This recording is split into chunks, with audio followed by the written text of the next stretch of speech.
వచ్చేసి finance commission, taxation, finance commission.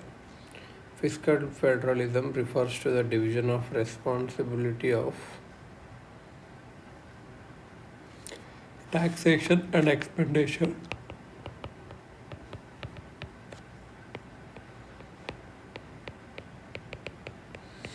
Fiscal federalism refers to division of federal tax expenditure divide చేసుకోవాలి states, అదే physical federalism.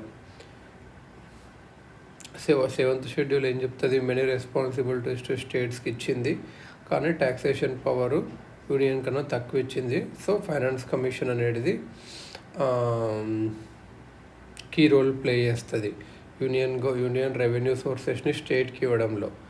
Article 280 ప్రకారం ఏంటంటే president of India finance commission form చేస్తాడు every 5th year or earlier. ఒక chairman ఉంటారు. President of India every 5 yearsకి ఒకసారి ఒక చైర్మన్ ప్లస్ 4 members ఉంటారు. వాళ్ళు రీఅపాయింట్మెంట్కి ఎలిజిబుల్. రికమెండేషన్స్ అనేటివి not binding on government but usually not rejected అన్నట్టు. Recommendations not binding on government, ఇది అన్నట్టు. జనరల్గా 14th finance commission Y V Reddy, 15th finance commission N K Singh, 15th commission పెట్టింది 2017లో. అలా మారుతూ ఉంటారు. టర్మ్స్ ఆఫ్ రిఫరెన్స్ ఇస్తారు, అంటే ఏమేమి చూడాలి అని చెప్పి. టర్మ్స్ ఆఫ్ రిఫరెన్స్ అంటే ఇట్లా వాళ్ళకి ఇట్లా చూస్తారు. Union government taxes vertical devolution to states, horizontal distribution among states. Unions grant in aids to states. Grant in aids ఎంత ఉండాలి? Grant in aids to states. How to augment state governments consolidated funds to help their PRI urban local bodies. Any other matters referred by the president of India. Census ఏది వాడాలి అది కూడా చెప్తారు. South స్టేట్స్కి ఒక భయం ఏంటంటే వాళ్ళకు లెస్ మనీ వస్తాయి, ఎందుకంటే వాళ్ళ పాపులేషన్ని కంట్రోల్ చేసుకుంటారు కాబట్టి వాళ్ళు. While allotting money, finance commission should be kept in mind union's responsibilities for now new India 2020 vision. Allotting money వేసేటప్పుడు ఫైనాన్స్ కమిషన్ ఏం పెట్టుకోవాలంటే యూనియన్స్ రెస్పాన్సిబిలిటీస్ గుర్తుపెట్టుకోవాలి. Swachh Bharat, digital India, PM Jan Arogya. So finance commission దానికోసం మనీ ఇవ్వాలి. Recommended measures for physical discipline or consolidation for the union and state governments. Example, asking state governments to stop populist schemes like free TV, mixer grinder. Should union continue to provide revenue deficit grants to state? Revenue deficit స్టేట్స్కి ఇవ్వాలా లేదా, continue చేయాలా? అట్లా terms of reference కొన్ని ఇవ్వనట్టు. How to finance the disaster management initiatives. Performance based initiatives to state governments. అదే reducing population, stopping electricity theft, stopping populist schemes like free mixer grinder. ఇలా ఇవన్నీ చూడాలన్నట్టు. సో ఇలా టర్మ్స్ ఆఫ్ రిఫరెన్స్ ఇస్తారు, అవి బట్టి ఫైనాన్స్ కమిషన్ వర్క్ చేస్తుంది. ఇప్పుడు ఫర్ ఎగ్జాంపుల్ ఇంకా first finance commission vertical devolution చూద్దాం. అంటే యూనియన్ నుంచి స్టేట్స్కి finance commission recommends vertical devolution from the divisible pool of union taxes. ఎంత ఇవ్వాలి స్టేట్స్కి అనేది చూస్తుంది అన్నట్టు. ఇప్పుడు 15th ఫైనాన్స్ కమిషన్ అయితే 41% ఇవ్వాలి, 14th ఫైనాన్స్ కమిషన్ 42% ఇవ్వాలి, ఇట్లా చెప్పిండ్రు. ఇంకా 15th ఫైనాన్స్ కమిషన్లో 1% extra union territory of Jammu కాశ్మీర్కి పెట్టాలి అని చెప్పి. సో అలా అన్నట్టు. మరి హారిజాంటల్ డివల్యూషన్ ఎలా? ఇప్పుడు హారిజాంటల్ డివల్యూషన్, వర్టికల్ డివల్యూషన్ అంటే స్టేట్స్కి ఎంత వస్తుంది? ఓవరాల్గా 41 అనుకుందాం. హారిజాంటల్ అంటే 41%ని ఎలా డివైడ్ చేసుకుంటారు? Horizontal tax devolution among states. దానికి కొన్ని ఫార్ములాస్ ఉంటాయి, ఒక్కొక్క దాంట్లో ఒక్కొక్కటి ఉంటుంది. మనం ఇప్పుడు ఒకసారి 14th 15 చూద్దాము. ఇప్పుడు 14th ఫైనాన్స్ కమిషన్లో అయినారా అనుకో, 14th ఫైనాన్స్ కమిషన్లో పాపులేషన్కి 17% వెయిట్ ఇచ్చారు. Demographic change as per census 2011 migration యాంగిల్ని కన్సిడర్ చేయడానికి డెమోగ్రఫిక్ చేంజ్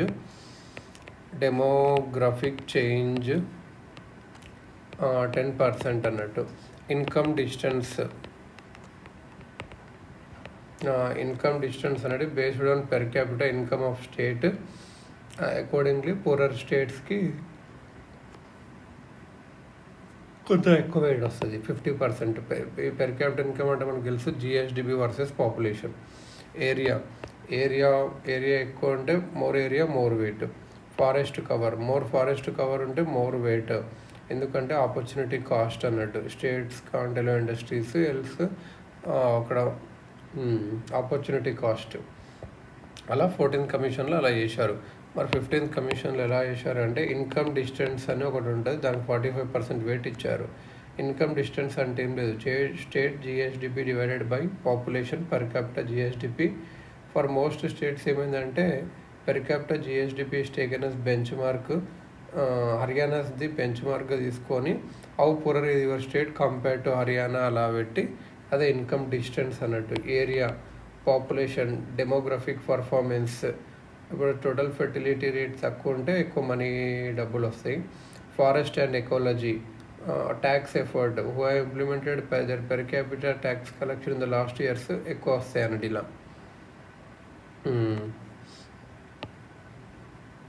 సో ఇలా నెక్స్ట్ ఏంది ఇట్లా డివాల్యూషన్ చేస్తుంది. ఒక్కొక్క ఇండికేటర్ తీసుకొని డివైడ్ చేస్తూ ఉంటుంది. 15th finance commission horizontal devolution states share ఇట్లా. ఒకవేళ మనం 15th ఫైనాన్స్ కమిషన్ చూసుకుంటే ఎక్కువ ఉత్తరప్రదేశ్కి వచ్చింది 17%, బీహార్కి 10%, మధ్యప్రదేశ్కి 7%, వెస్ట్ బెంగాల్కి 7%, మహారాష్ట్రకు 6%, రాజస్థాన్కి 5%, ఒడిశాకు 4%, తమిళనాడుకు 4%, ఆంధ్రాకి 4%, కర్ణాటకకి 3%. ఇలా చూసుకుంటే తెలంగాణకు 2.133. సో ఇట్లా వచ్చినాయి అన్నట్టు. Finance commission and the fate of union territory of Jammu and Kashmir ఇంకా లడాఖ్కి ఇప్పుడు 1% పక్కకు పెట్టారన్నట్టు. అంతకుముందు వేరే లాకుండా అన్నీ ఒకటి లెక్క చేస్తారు, ఇప్పుడు కొద్దిగా వేరేగా పెట్టారు 1% పైకి. Grants from union to state apart from tax devolution కాకుండా ఫైనాన్స్ కమిషన్ ఏం చేస్తుంది అంటే గ్రాంట్స్ కూడా ఎలా ఇవ్వాలో అవి రికమెండ్ చేస్తుంది. గ్రాంట్స్ అంటే ఏంది, లోన్ కాదు, రిటర్న్ చేయాల్సిన అవసరం లేదు ఇంట్రెస్ట్తో. ఏ టైప్ ఆఫ్ గ్రాంట్స్ ఉంటాయి అంటే అన్ని స్టేట్కి పంచాయత్ రాజ్ ఇన్స్టిట్యూషన్స్కి ఉంటాయి కదా, దాని grants for panchayat raj institutions and urban local bodies are subdivided into 2 parts: basic grant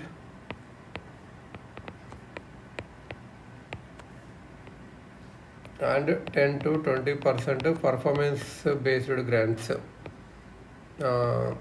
state అదే అర్బన్ లోకల్ బాడీస్కి పిఆర్ఎస్కి ఇస్తారు. అవి సబ్డివైడ్ బేసిక్ గ్రాంట్, ఇంకా పర్ఫార్మెన్స్ బేస్డ్ కూడా కొన్ని డిజాస్టర్ మేనేజ్ అండి స్టేట్స్కి. కొన్ని స్టేట్స్కి మాత్రం post devolution revenue deficit grants. Devolution చేసినాక కూడా వాటి డెఫిసిట్ ఉందంటే అదే post devolution revenue deficit grants ఇదన్నట్టు.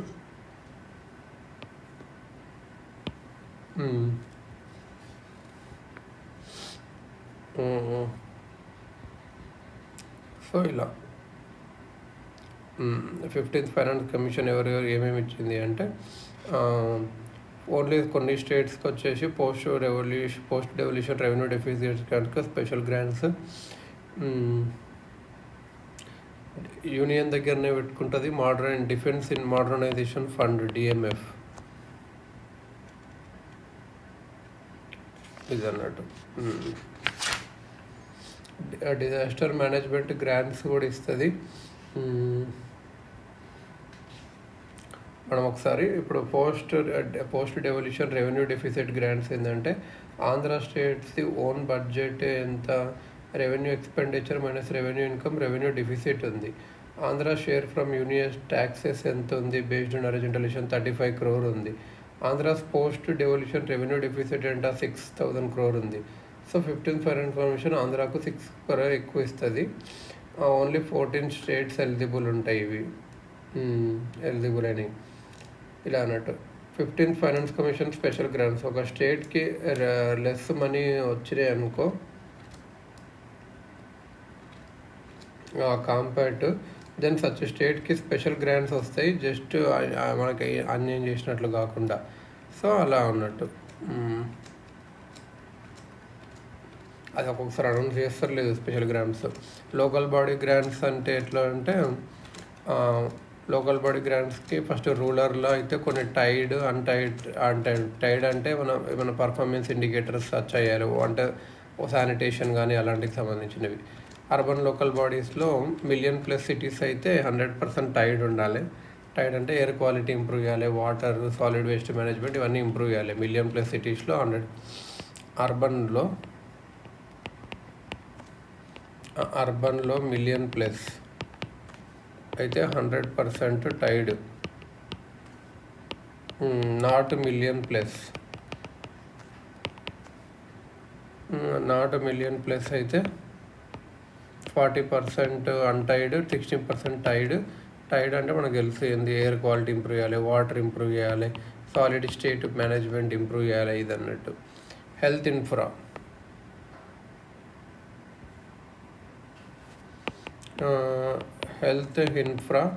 at local bodies. Conditions to get rupees అంటే must upload audited accounts online. State government must set up state finance commissions implements its reports, audited documents and state urban local body must start levying property tax. India property tax collection is only 0.2% of GDP.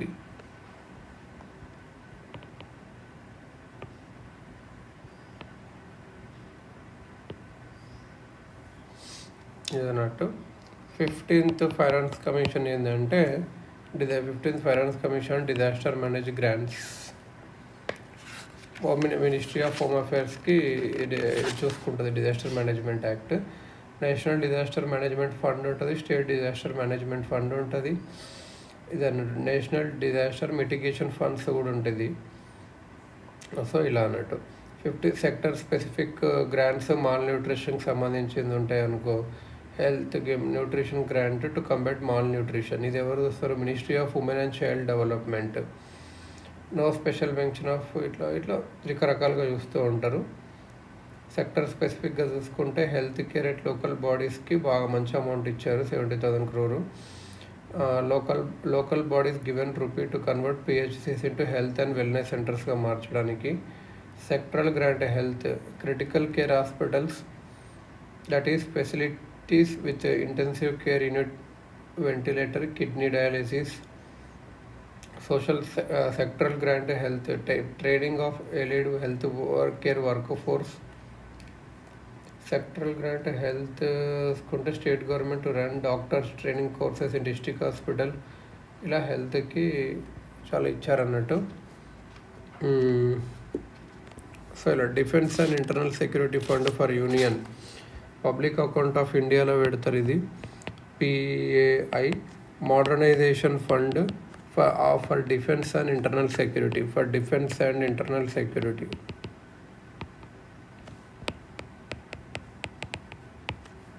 Type non-lapsable. Non-lapsable fund, the money in which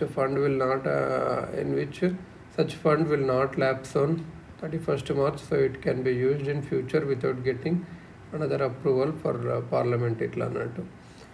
controversy ఏంటంటే state governments unhappy, ఎందుకంటే finance commission constitutional మ్యాండేట్కి stick అయి ఉండాలి, money ఇవ్వాలని చెప్పి స్టేట్స్కి, not allow to union అను else less money state government development works ఉంటాయి. ఫండ్ అనేది నాన్ ల్యాప్సబుల్, దీనివల్ల ఏమవుతుంది అంటే బద్ధకం పెరుగుతుంది. సో ఇలా రికమెండేషన్స్ చేశారు, 15 రికమెండేషన్స్.